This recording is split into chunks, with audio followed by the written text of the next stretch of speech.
మనం ఈరోజు పల్లీల చట్నీ చేసుకుందాం. ఎంత ఈజీ ప్రాసెస్‌లో చేసుకుందామో చూద్దాం. అసలు దీనికి పల్లీలు అంత ఆయిల్ అవసరం లేదు. ఫస్ట్ మనం పల్లీలు తీసుకొని దాన్ని చక్కగా అరగంట సేపు నానబెట్టేసి పక్కన పెట్టేసి, ఇంకా మనకు కావాల్సిందని దానికి కావాల్సింది చట్నీ అంటే మనకు స్పైస్ కావాలి కదా!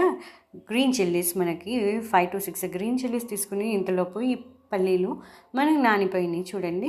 ఆ పల్లీలు మిక్సర్ జార్‌లో వేసుకొని ఉప్పు సరిపడా ఉప్పు అండ్ మనం చింతపండు కొంచెం యాడ్ చేసి దాని తర్వాత డ్రై రోస్ట్ గానీ కొంచెం ఆయిల్ వేసి గానీ మనం చిల్లీస్‌ని ఫ్రై చేయాలి. దాని తర్వాత తాలింపు వేసేయాలి. ఈ ఫ్రై చేసిన చిల్లీస్‌ని దీంట్లో వేసేసి మిక్సీ చేసేయాలి. దాంతోపాటు కొంచెం పచ్చి కొబ్బరి యాడ్ చేసి మనం తాలింపు వేసుకున్నాం కదా! దీనికి యాడ్ చేసేసుకొని మనం ఇడ్లీ, దోసతో సర్వ్ చేసుకుంటే పల్లీ చట్నీ హోటల్ స్టైల్ రెడీ.